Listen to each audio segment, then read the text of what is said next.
ఈ మంచి సమయంలో మీ సంఘంలో జరుగుతున్నటువంటి కార్యక్రమాల్లో మరి మేము కూడా పాల్గొనడానికి పంచుకోవడానికి దేవుడు ఇచ్చిన కృపను బట్టి దేవుని మహిమ కలుగునుగాక.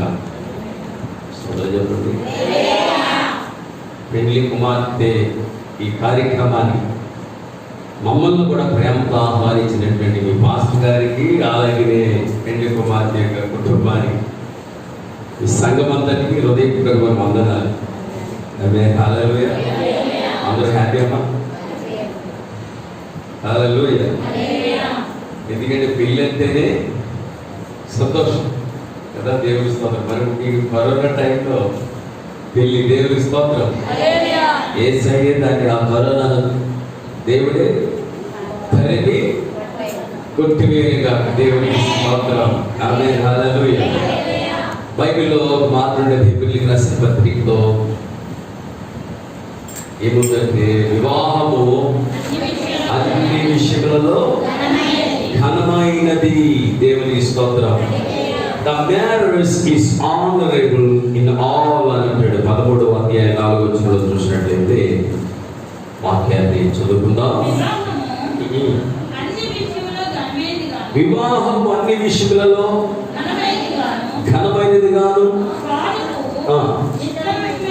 పానుపు నిష్కల్మషమైనది గాను, వేశ్యాసాములకును వ్యభిచారులకును దేవుని స్తోత్రం. The marriage is honorable in all అంటాడు. వివాహం అన్ని విషయాల్లో ఘనమైనది. ఎందుకంటే book of Genesis chapter 2 verse 18 ఆదికాండ గ్రంథం 2వ అధ్యాయం 18వ వచనంలో ఒక మాట తెలుపులే. ఆదికాండ గ్రంథం 2వ అధ్యాయం 18వ వచనం ఏముందంటే, దేవుడు ఎవరు ఒంటరి ఉంటే మంచిది కాదు, నరుడు ఒంటరి ఉంటే మంచిది కాదు, వారికి సాటి అయిన సహాయముగా అమ్మా ఎవరు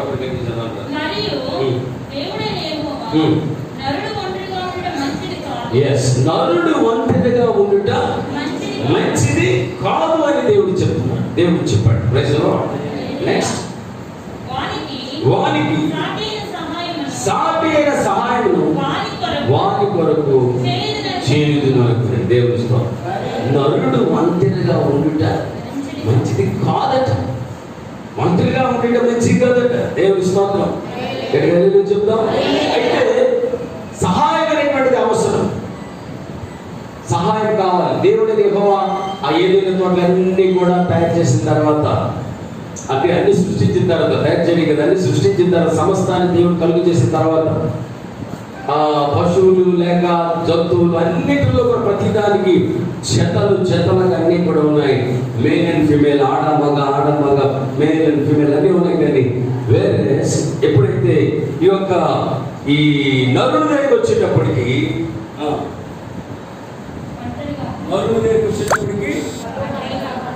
నరుడు ఒంటరిగా ఉండుట మంచిది కాదు అని దేవుడు చూసి ఏం చేశాడు, వారికి సాటి అయిన సహాయమును అని కొరకు చేయుదును అని అనుకున్నాడు దేవుడు. దేవుని స్తోత్రం. హల్లెలూయా. వివాహాన్ని మొట్టమొదటిగా వివాహాన్ని చేసింది ఎవరు అంటే, ఎవరు చేశాడు? దేవుడే చేశాడు. వివాహాన్ని కనపరిచిన వాడు దేవుడి, వివాహం చేసిన వాడు కూడా దేవుడి. ఆదాము ఒంటరిగా తిరుగుతా ఉన్నాడు. Praise the lord.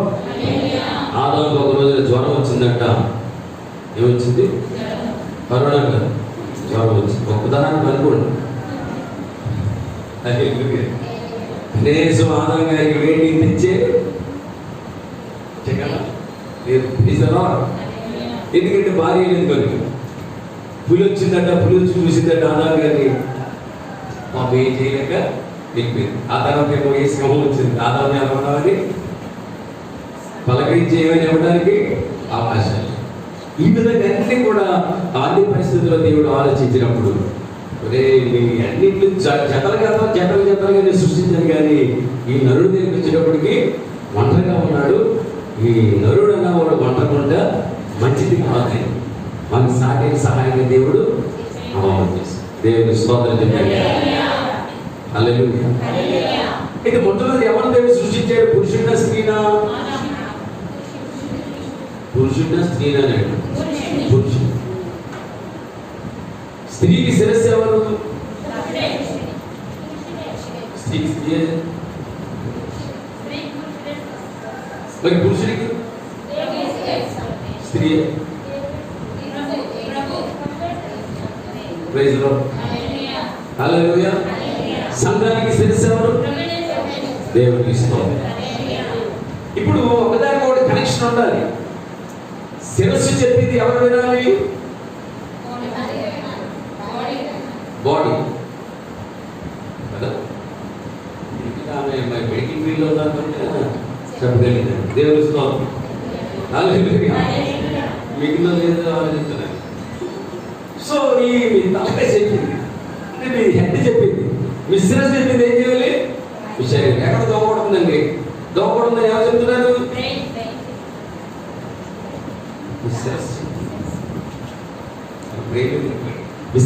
ఓకే, దేవుడి స్తోత్రం. ఇప్పుడు శరీరం ఏం చేయాలి?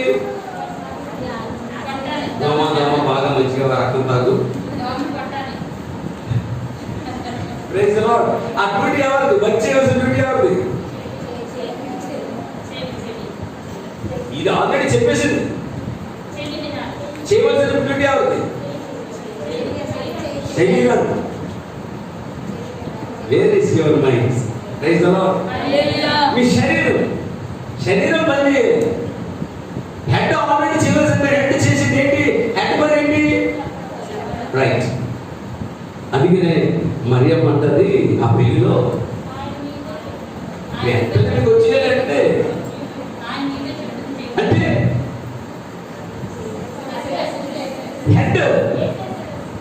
హెడ్ చెప్పింది సంఘం చేయాలి. దేవుడు స్తోత్రం.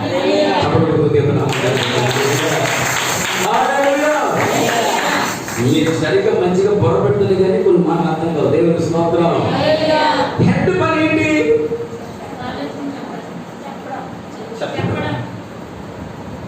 కొంతమంది లేడీస్ జెంట్స్ వాళ్ళ పక్కన రా ఏ పోయి చెప్పడే కదా మీ పని అంటారు కదా.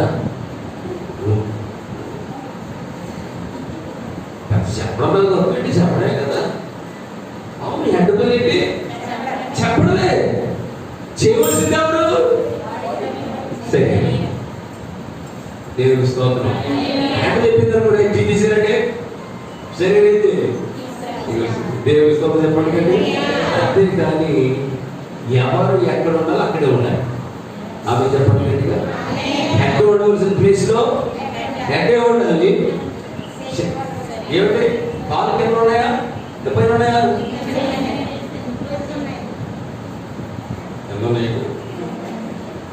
మరి పైకి ఏది? అమ్మ ఏది చెప్పినారా? అర్థమవుతుందా? ఏది పైన ఉంది?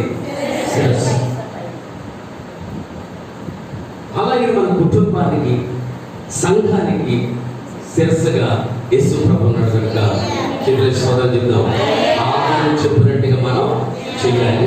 అలాగే స్త్రీకి లేక భార్యకు శిరస్సు ఎవరంటే రాబోయే దినాలు అది ఓకే. దేవుడు స్తోత్రం. హల్లెలూయా. నీకు పెళ్లి అవ్వలేదు కదా, పెళ్లి జరగబోతుంది. దేవుడికి స్తోత్రం. ఆ కాబోయేటువంటి ఆ వరుడికి నువ్వేం చేయాలి? నువ్వు ఎండగా ఉన్నప్పుడు వంట అయిపోతుంది. దేవుడికి స్తోత్రం. చెప్పండి, మీ ఫ్యామిలీ వంట అయిపోతుంది. మనకి వంట అవ్వకుండా మంచిగా ఉండాలనుకో, నువ్వు కంపల్సరీగా రేపు మనగడికి మీ ఆయన మాట నువ్వు దేవుడికి స్తోత్రం.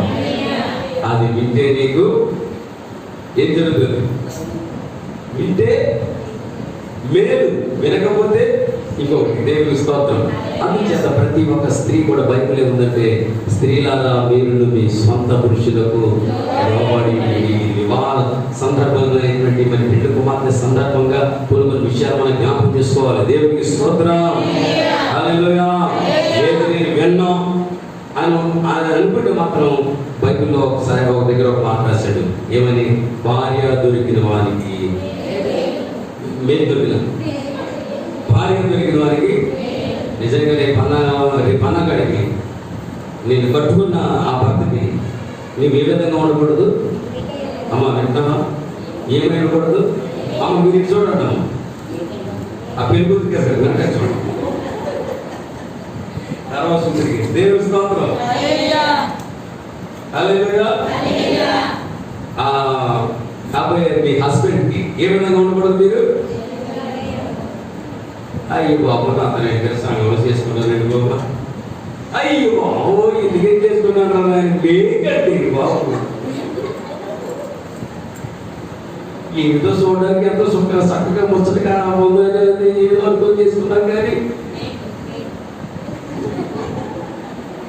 అది అనుకున్నాడు అనుకో ఇక అయిపోయినట్టు. దేవుని స్తోత్రం. ఉండదంటే మీకు చాలా ఉంటారు కదా. అలా కాకుండా స్త్రీ ఏ విధంగా ఉండాలంటే కొంచెం నువ్వు పిండి ఉండమని కాదు, హ్యాపీగా అన్ని విషయాల్లో దేవుని యొక్క మాట వింటూ ఆ భర్త కూడా ఏమై ఉండాలి, లోబడి జీవిస్తే మీ కుటుంబ వ్యవస్థ ఆశీర్వదించబడాలి.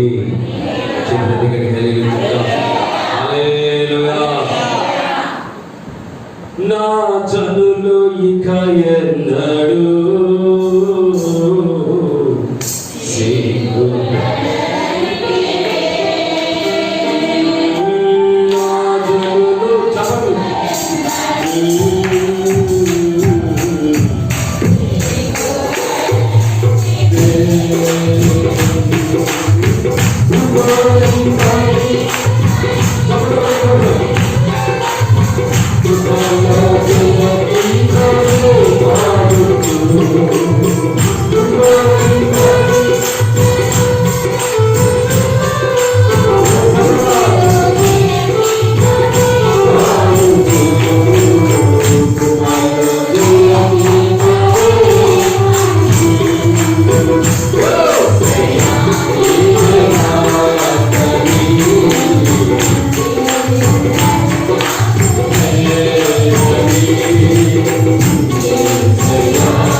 ప్రకటన గ్రంథం 19వ అధ్యాయం 6వ వచనం చదువుదాం. అప్పుడు గొప్ప జన సమూహము శబ్దమును, విస్తారమైన జలముల శబ్దమును,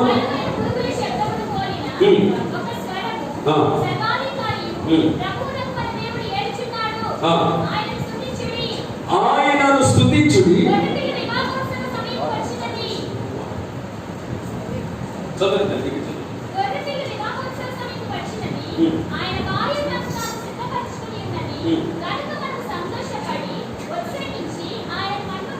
గనుక మనం ఏం చేయాలట? ఉత్సహించి సంతోషించి ఆయనను మనం ఏం చేయాలంటే మహిమపరచాలి. చపడకూడదు. దేవుడు ఎందుకంటే గొర్రె పిల్ల వివాహోత్సవ సమయము వచ్చినది. ఆయన భార్య తన్ను తాను సిద్ధపరుచుకున్నాడు. ఇప్పుడు ప్రేమలత, నాకు ప్రభులత, ప్రేమలత. దేవుని స్తోత్రం. హల్లెలూయా. సిద్ధపడి వచ్చింది. అవునండి, సిద్ధపరిచారు లేదా? ఏ విధంగా ఆ మాట చెప్పరే? మరి ముందు ఇప్పుడే సిద్ధపరిచారా? ఇప్పుడేనా? దేవుని స్తోత్రం. ఇప్పుడే మీరు సిద్ధపరిచారు. హల్లెలూయా. ఏ విధంగా? పెళ్లి కుమార్తెగా. దేవుని స్తోత్రం. చక్కటి మంచి ఏంటి? దేవుని స్తోత్రం. ఎంత సంతోషం. Praise the lord. హల్లెలూయా. ఆయన భార్య తన్ను తాను సిద్ధపరచుకొని ఉన్నది. ఏం చేసిందంట? సిద్ధపాటు. దేవుని స్తోత్రం. తర్వాత కనుక మనము సంతోషించి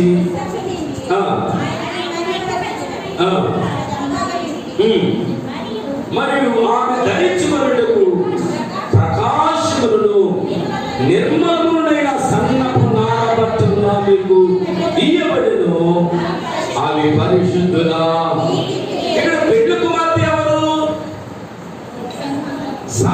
దేవునికి స్తోత్రం. హల్లెలూయా. పెళ్లి కుమార్తె సంఘముగా ఉంది కనుక ఇప్పుడు సంఘమైనటువంటి మనము కూడా ప్రభువైన యేసుక్రీస్తు పెళ్లి కుమారుడైన రాబోతూ ఉన్నాడు. ఆయన రాబోతూ ఉన్నాడు కనుక మనము ఏం చేయాలి? మనం ఏమవ్వాలంటే మనం సిద్ధపరచబడాలి. దేవునికి స్తోత్రం. సిద్ధపాటు అనేటువంటిది చాలా ప్రాముఖ్యం. ఏదైనా హల్లెలూయా. సిద్ధపాటు అనేటువంటిది లేకపోయినట్లయితే ఏమవుతుంది? సిద్ధపాటు అనేటువంటిది లేకపోయినట్లయితే మనం ఎత్తబడుట కష్టం. ఒక సంఘాన్ని గురించి ఈ గ్రంథంలో రాయబడినటువంటి మాటలు మనం చూస్తే ఆ సంఘానికి వస్త్రం లేదట. 3వ అధ్యాయం ఆదికాండ ప్రకటన 3వ అధ్యాయం 14వ వచనంలో మనం చూస్తే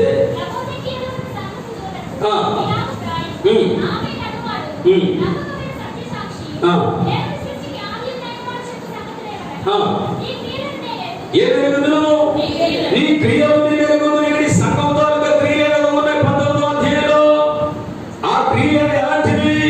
అవి పరిశుద్ధుల నీతి క్రియలు. 19వ అధ్యాయంలో అక్కడ ఇక్కడ మనం చూస్తా ఉన్నాం. జాగ్రత్తగా గమనించాలి. ఇక్కడ ఈ లౌకిక సంఘ పరిస్థితి ఏ విధంగా ఉంది? నీ క్రియలు నీవు ఏ విధంగా లేవు? చల్లగానైనను వెచ్చగానైనా లేవు. ఉండినా లేదు. నీ వెచ్చగానైనను చల్లగానైనను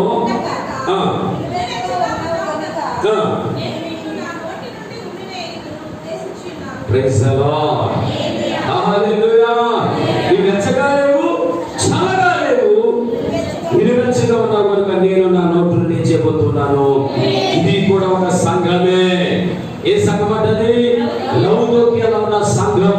దాని పరిస్థితి ఏ విధంగా ఉందంటే అది వెచ్చగా లేదు, చల్లగా లేదు, నిలువెచ్చని స్థితిలో ఉంది కనుక దేవుడు అంటున్నాడు, ఓ సంఘమా నీ క్రియలు ఎరుగుదును. నువ్వు ఏ విధంగా ఉన్నావంటే నువ్వు వెచ్చగా లేవు, చల్లగా లేవు, కానీ నిలువెచ్చని స్థితిలో ఉన్నావు కనుక నేనేం చేస్తాను? నా నోటి నుండి నేను భూమిని ఉద్దేశించున్నాను. 2వ వచనం చదువుతాం. ఎలాంటి వాడట ఈ సంఘ పరిస్థితి ఎలా ఉంది? దౌర్భాగ్యుడును, దిక్కుమాలిన వాడును, దరిద్రుడును, గుడ్డివాడును, దిగంబరి ఉన్నావని ఎరుగక. గట్టిగా లేదు చెప్పండి. లౌకిక సంఘానికి ఏమి లేదు? ఏం లేదు. వస్త్రం లేదు. There was no garment. వస్త్రం లేదు. వస్త్రం లేనిటువంటి ఆ యొక్క వ్యక్తిని ఏమంటాం? దిగంబరుడు. ఆదాము అవలకు దేవుడు వస్త్రాన్ని ఇచ్చాడా లేదంటే ఏమిచ్చాడు? వస్త్రాన్ని ఇచ్చాడు. ఏ వస్త్రం? మహిమ వస్త్రాన్ని ఇచ్చాడు. ఆ మహిమ వస్త్రాన్ని ఏం చేశారు వీళ్ళంటే ఆ మహిమ వస్త్రాన్ని వీళ్ళు పోగొట్టుకున్నారు. అప్పుడు వాళ్ళు దిగంబరులుగా ఉన్నారు. దేవునికి స్తోత్రం. ఒక వస్త్రం దేవుడు ఇచ్చాడు. ఆ వస్త్రం పేరంటే మహిమ వస్త్రం. ఇప్పుడు ఈ అమ్మాయి కూడా వస్త్రం ధరించుకుంది. ఇది ఒక పెళ్లి కుమార్తెగా ధరించుకునేటువంటి వస్త్రం, లేక పెళ్లి వస్త్రం. పెళ్లి కుమార్తె ధరించుకునేటువంటి వస్త్రం. దేవునికి స్తోత్రం. ఆమెకు వస్త్రం అంటూ ఉన్నది. స్తోత్రం చెప్పండి గట్టిగా. ఇక్కడ మనము కూడా సంఘానికి కూడా ఏముండాలంటే సంఘానికి కూడా ఏముండాలి? వస్త్రం అనేటువంటిది ఉండాలి. ఆ వస్త్రము పేరు ఏంటంటే అవి పరిశుద్ధుల నీతి క్రియలు. దేవునికి స్తోత్రం. నీతి అనే వస్త్రం మనం ధరించుకోవాలి. మనం నీతి ఎవరు అంటే ప్రభువైన యేసుక్రీస్తు. ఆయన మన నీతి ఉన్నారు. చప్పట్లు దేవుని నామమున మన సొంత నీతి కాదు. మన స్వనీతి శేఖరం అంటాడు. మన సొంత నీతి అట మురికి గుడ్డల వంటిదట. దేవునికి స్తోత్రం. Not our own righteousness. మన స్వనీతి కాదు, కానీ మనం ఎవరిని ధరించుకోవాలి? క్రీస్తును మనం ధరించుకోవాలి. దేవునికి స్తోత్రం. అందుచేత ఈ ప్రకటన గ్రంథం 19వ అధ్యాయంలో ఏం రాస్తా ఉన్నాడంటే ఆ యొక్క 19వ అధ్యాయం సంఘానికి లేక పెళ్లి కుమార్తెకి ఇవ్వబడినటువంటి వస్త్రము. ఆ వస్త్రాల గురించి మనం ధ్యానం చేస్తా ఉన్నాం. ఆ వస్త్రం ఎలాంటిదో మరొకసారి. ప్రకాశములను నిర్మలములైన సన్నపనార బట్టలు ఆమెకి ఇవ్వబడును. అవి పరిశుద్ధుల నీతి క్రియలు. దేవునికి స్తోత్రం. ఆమేన్. హల్లెలూయా. ఒక ప్రకాశమానమైనటువంటి నిర్మలంగా ఉన్నటువంటి వస్త్రాలు. దేవునికి స్తోత్రం. ప్రకాశంగా ఏంటంటే ఒక మహిమకు చుచ్చినగా ఉంది. దేవునికి స్తోత్రం. హల్లెలూయా. ఆ ప్రభువునందు ప్రియమైనటువంటి దేవుని బిడ్డలారా, మనము కూడా దేన్ని ధరించుకోవాలంటే పరిశుద్ధత అనే వస్త్రాన్ని మనము కూడా ధరించుకోవాలి. హల్లెలూయా.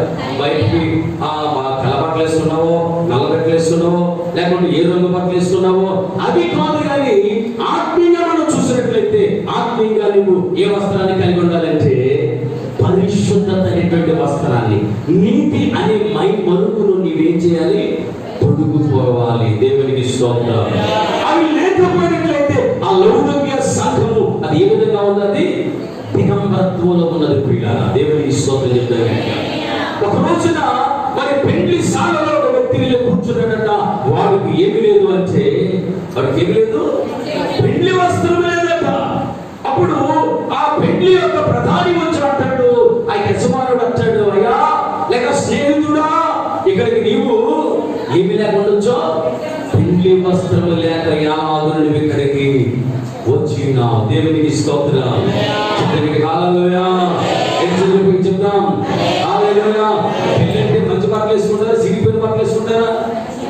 మాసిపోయిన బట్టలు వేసుకుని వెళ్తారా? హల్లెలూయా.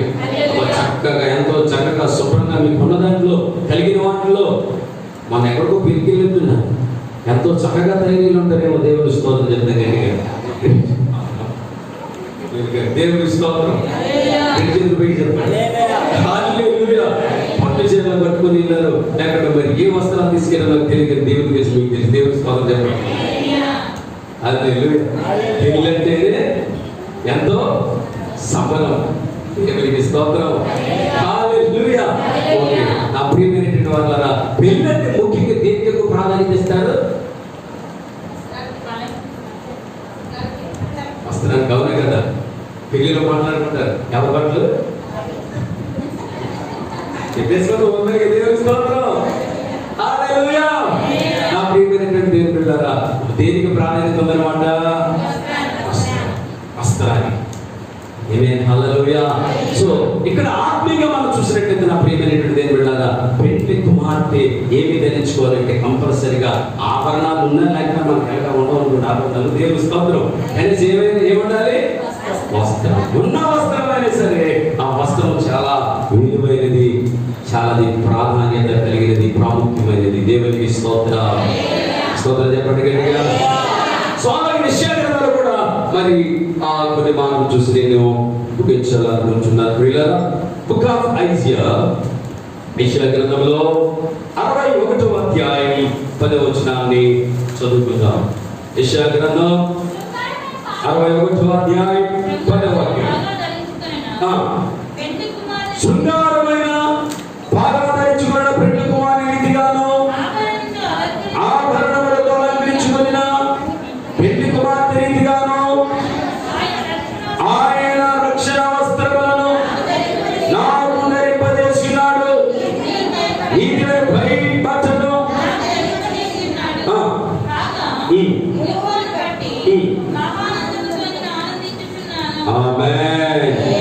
ఏ వస్త్రం ఉంది ఇక్కడ? రక్షణ వస్త్రం. దేవునికి స్తోత్రం. హల్లెలూయా. జక్కయ్యతో దేవుడు అంటాడు, ఇదిగో ఇతడును అబ్రాహాము కుమారుడే, నేడు ఇంటికి వచ్చిందంటే రక్షణ వచ్చింది. చప్పట్లు కొడుతూ దేవుడు. అయితే ఆత్మీయంగా చూస్తే అంతకుముందు జక్కయ్య అనేవాడు ఏ విధంగా ఉన్నాడు?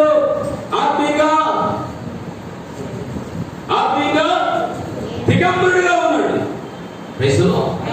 ఆత్మీయ దిగంబరుడితో ప్రవర్తన మాట్లాడగా ఇదిగో ఇతడును అబ్రాహాము కుమారుడే. అనగా యేసయ్యను ఎప్పుడైతే చేర్చుకున్నాడో అతనికి ఏమొచ్చిందంటే రక్షణ వస్త్రం. స్తోత్రం చెప్పండి గట్టిగా.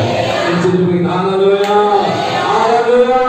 ఆ ఆత్మీయ దిగంబరత్వాన్ని దేవుడు రక్షణ నిండు వస్త్రంతో ప్రవేశం చేశాడు, తప్పి ఉన్నాడు, అలంకరించాడు. చెత్తి గట్టిగా వెళ్ళించాడు. ఎంత గొప్ప వాక్యం అండి. ఓ ఇశ్రాయేలు భాగ్యము ఎంత గొప్పది. ఎందుకు ఆ భాగ్యం గొప్పదంటే ఏ వస్త్రాన్ని ధరించుకున్నాం చెప్పాలి. The garment of salvation. రక్షణ నిండు వస్త్రాన్ని మనం దేవునికి స్తోత్రం. హల్లెలూయా, హల్లెలూయా. ఆ రక్షణ వస్త్రాన్ని ఏ విధంగా ధరించుకుంటాం? యేసుని ఎప్పుడైతే మన హృదయాలకు ఆహ్వానిస్తామో అప్పుడే మనం ఎవరు ధరించుకున్నట్టు? రక్షణ వస్త్రాన్ని ధరించుకున్నాం. దేవునికి స్తోత్రం. హల్లెలూయా. ఓకే, ఇక్కడ వాక్యంలో ఏం చెప్తున్నాడు? ఇక్కడ ఆయన రక్షణ వస్త్రములను నాకు ధరింపజేస్తున్నాడు, నీతి అను పైబట్టను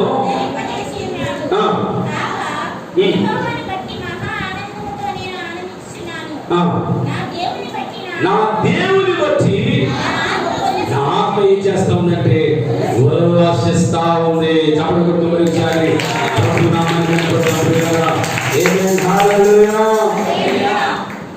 వస్త్రం లేకుండా సిద్ధపరచగలరమ్మా? సిద్ధపాటుకి ఏంటి ముఖ్యం? ఆభరణాల. మనకు ఆభరణాలు అనేటువంటి కూడా ఏంటంటే పరిశుద్ధతయే మనకు ఆభరణం. ఆమె ఇక్కడ వస్త్రం అనేది వచ్చేటప్పటికి వస్త్రాన్ని గురించి ఏమన్నాడు? పెళ్లి వస్త్రం అన్నాడు. అలాగే పరిశుద్ధుల నీతి క్రియలు అనేటువంటి వస్త్రం, నీతి అనే మైమరుగు. అలాగే ఇక్కడ ఏమన్నాడు? రక్షణ వస్త్రం. ఇవి లేకుండా ఆమెకు సిద్ధపాటు అనేటువంటిది లేదు. ఎందుకు మాత్రం సిద్ధపరచము? సిద్ధపరచడంలో వస్త్రాన్ని యొక్క ప్రాధాన్యత చాలా ఉన్నది. దేవునికి స్తోత్రం. హల్లెలూయా. సో అలాగే ఇంకొక మాట మనం చూసినట్లయితే కీర్తనల గ్రంథం 45వ అధ్యాయం 10వ వాక్యం. కీర్తనల గ్రంథం 45వ అధ్యాయం 10వ వాక్యం. కుమారి, ఓ కుమారి, ఆలకించుము, ఆలోచించుము. ఇప్పుడు ఈ అమ్మాయి ఏం పిలుస్తావు? కుమారి ఏం పిలుస్తున్నావా? కుమారి ఏంటి? Praise the lord. కుమారి ఆలకించుము. అమ్మ ఓ కుమారి, కుమారి. దేవుని స్తోత్రం. గట్టిగా చెప్పండి. హల్లెలూయా. ఓ కుమారి ఏం చేయు? ముందు ఆలోచించాలా? ఆలోచించాలి. వినాలి. లిజన్. సంగతి వినకుండా ప్రత్యుత్తరం ఇచ్చేవాడు తన బుద్ధిహీనతలో కనపరుచుకుంటాడు. ఎప్పుడైనా సరే ఒకవేళ పండగడికి నీ భార్య భర్తల మధ్యలో నీ పండగడికి ఏదైనా చిన్న గొడవ జరిగాయి అనుకోండి. Praise the lord. నీవేం చేయలేదు. మొట్టమొదటి నీ భర్త ఏం చెప్తాడు వినాలి. అర్థమవుతుందా? ఏం చేయాలి?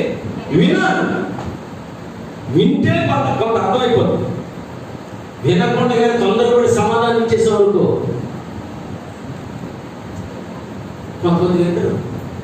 ఇంక వీళ్ళు కూడా చెప్పింది, వీళ్ళు చెప్పిన వరకు అతను వినాలి. Praise the lord. స్తోత్రం చెప్పండి గట్టిగా. వినాలి, సంగతి వినాలి. కుమారి ఆలోచించు. రెండోది ఆ తర్వాత ఆలోచించాలి ఏం చేయాలి. దేవునికి స్తోత్రం. ఫస్ట్ వినాలి. వినుట వలన విశ్వాసం కలుగును. అవి క్రీస్తును గురించిన మాటలు. వినాలి. ఏమేమి హల్లెలూయా. బైబిల్ చుట్టూ యాకోబు రాసిన పత్రిక మొదటి అధ్యాయంలో 20 వచనం, వినుటకు వేగిరపడాలట, మాట్లాడడానికి నిదానించాలట. స్త్రీ ఎక్కువగా సహజంగా బైబిల్లో చెప్తుంది. బైబిల్ స్త్రీ అంటే బలహీన ఘట్టం అన్నాడు. బలహీన ఘట్టం కనుక ఎక్కువగా చూసినట్లయితే చూడండి, ట్రైన్ ఎక్కిన బస్సు ఎక్కి ఎక్కువగా డబ్బాలకు వాగేవాళ్ళు పురుషుల స్త్రీగా. అసలు డబ్బాలకు ఎక్కువ వాగేవాళ్ళు ఎవరండి? ఏంటి చెప్పండి.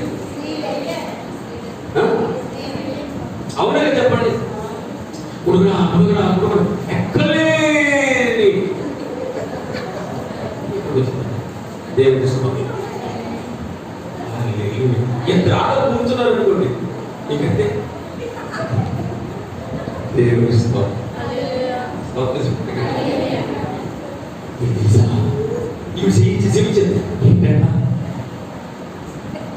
దేవుడి స్తోత్రం. చెప్పండి. అదే వచ్చింది బలహీన పడుతుంది. దేవుడి స్తోత్రం. అందుకే స్త్రీలు బలహీన కట్టాలన్నాడు కనుక కుమారి అమ్మ దేవుడి స్తోత్రం. కుమారి ఏం చేయి? ఆలకించు. ఫస్ట్ ఎవరి మాట? రాజు ఏమి సెలవిస్తున్నాడు? ఏ రాజు? యేసు రాజు. దేవుని స్తోత్రం చెప్పండి.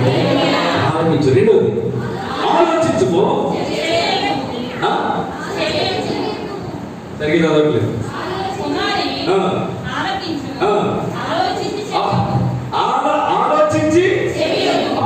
ఆలోచించి అని త్వరపడి మాట్లాడకూడదు. ఆలోచించి చేయాలి. ఏమిటి అసలు అని? దేవుని స్తోత్రం. జ్ఞానట చెవిని చేంజ్ చేస్తాడట. సాంకేతిక మొదటి అధ్యాయంలో చదివినట్లయితే చూసినట్లయితే అక్కడ యూనిట్ వలన పాండిత్యం యూనిట్ వలన ఏమైనా హల్లెలూయా. అందుచేత ఇక్కడ మనం తెలివైనటువంటి స్త్రీగా ఉండును గాక. బిడ్డ 14 మంది సాయంత్రం 14 అంటేమని జ్ఞానవంతురాలు తన ఇల్లు కట్టుకుంటుంది. ఎవరు వింటారు అంటే జ్ఞానం కలిగిన వాళ్ళే వింటారు. స్తోత్రం చెప్పండి గట్టిగా. చెప్పకూడదు కూడా అందుకే ఇక్కడ వాక్యం చెప్తుంది, కుమారి ఆలకించుమో, ఆలోచించి చెవియకుమో, నీ స్వజనమును నీ తండ్రి ఇంటిని మరువము. దేవుని స్తోత్రం. పెళ్ళంటే నువ్వెల్లా అంటాంటావు కానీ ఇక్కడ ఏముందంటే ఇదిగో పెళ్ళంటే ఇక్కడ ఏం చేయాలంట? నీ స్వజనమును నీ తండ్రి ఇంటిని మరవాలంట. దేవుని స్తోత్రం. నెక్స్ట్ ఈ రాజుని ప్రభు అతడు నీ సౌందర్యమును కోరినవాడు. అతనికి ఏం చేయాలంటే నమస్కారము చెయ్యము. దేవునికి స్తోత్రం. ఎవరి రాజు? ఎవరి రాజు? యేసు రాజు. దేవునికి స్తోత్రం చెప్పండి. ఆమేన్. హల్లెలూయా. ఓ దేవుని సంఘమా, ఈ రోజున బిడ్డలు మన పెళ్లి కుమార్తెకి సిద్ధపరుస్తున్నాం. అట్ ది సేమ్ టైం మనము కూడా సిద్ధపడాలి. స్తోత్రం చెప్పండి. ఇదిగో ఈ రాజు ఏమి కోరుతున్నాడు? నీ సౌందర్యమును కోరుకుంటున్నాడు. ఆమేన్. హల్లెలూయా. హల్లెలూయా. ఏ సౌందర్యం మనం కలిగి ఉండాలి? ఆత్మీయ సౌందర్యం. దేవునికి స్తోత్రం. Not physical beauty. ఒక శరీరంగా నువ్వు నల్లగున్నావో లేకుంటే తెల్లగా ఉన్నావో, నువ్వు అందంగా ఉన్నావో అందంగా లేవు, ఆ తర్వాత సంగతి. దేవునికి స్తోత్రం. ఆమేన్. హల్లెలూయా. ఏ అందం కావాలి మనకి? ఆత్మీయ అందం. దేవునికి స్తోత్రం. బిడ్డలారా, లౌకిక సంఘానికి ఆత్మీయ సౌందర్యము లేదు. అది ఆత్మీయ సౌందర్యాన్ని కోల్పోయింది కనుక ఆ సంఘంతో దేవుడు అంటున్నాడు, ఇదిగో నేను నా నోట నుండి నిన్ను ఉద్దేశించాను. ఆమేన్. హల్లెలూయా. హల్లెలూయా. మళ్ళా ప్రారంభంలో చూసిన మన దగ్గరికి వద్దాం. ఈ ప్రకటన 19వ అధ్యాయంలో ఇదిగో పెళ్లి కుమార్తె గురించి మనం చూస్తున్న మాటలు, ఇదిగో గొర్రె పిల్ల వివాహోత్సవ సమయము వచ్చినది. ఆయన భార్య తన్ను తాను ఏం చేసుకుంటుంది? సిద్ధపరచు. సిద్ధపడుదాం, సిద్ధపడుదాం మనకే సన్నిధికి.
పరిశుద్ధుల నీతి క్రియలు. ఆమేన్.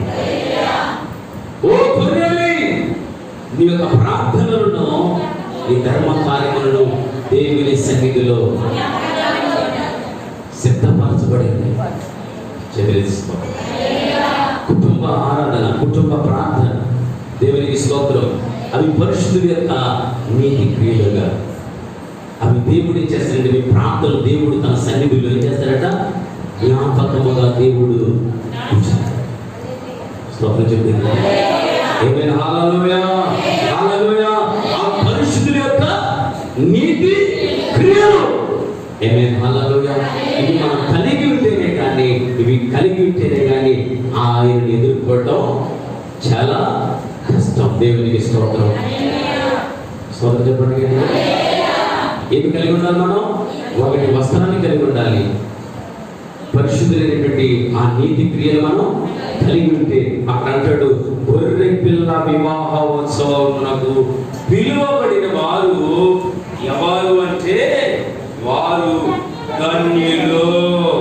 ఆమేన్. చెప్పకూడదు. ప్రభు నామమున కనపడతాం. తొలగవచ్చు.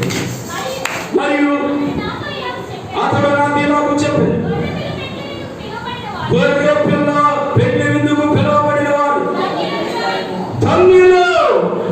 ఆమేన్ చెప్పండి. పిలువబడిన వారు ధన్యులు. ఏ పెళ్లికి? గొర్రె పిల్ల ఎవరు? యేసుక్రీస్తు యొక్క ఆ పెళ్లి విందుకు పిలువబడిన వారు ధన్యులు. ఆ పెళ్లి విందులో నీవు నేను మనందరం కూడా ఉండాలి. మరి పెళ్లి లేని పెడతారో మనకు తెలియదు అనుకోండి. దేవుని స్తోత్రం చెప్పండి. గట్టిగా ఏం చెప్తాం? కానీ యేసయ్య ఆయన రాజులకు రాజుగా, ప్రభులకు ప్రభువుగా, ఒక పెళ్లి కుమారుడిగా ఆయన వస్తా ఉన్నాడు కనుక ఆయన ఎదుర్కోవడానికి మనం సిద్ధపడదాం. ప్రభు మాట మన్నిటిలో దీవించి ఆశీర్వదించును గాక. ఆమేన్. ఆమేన్.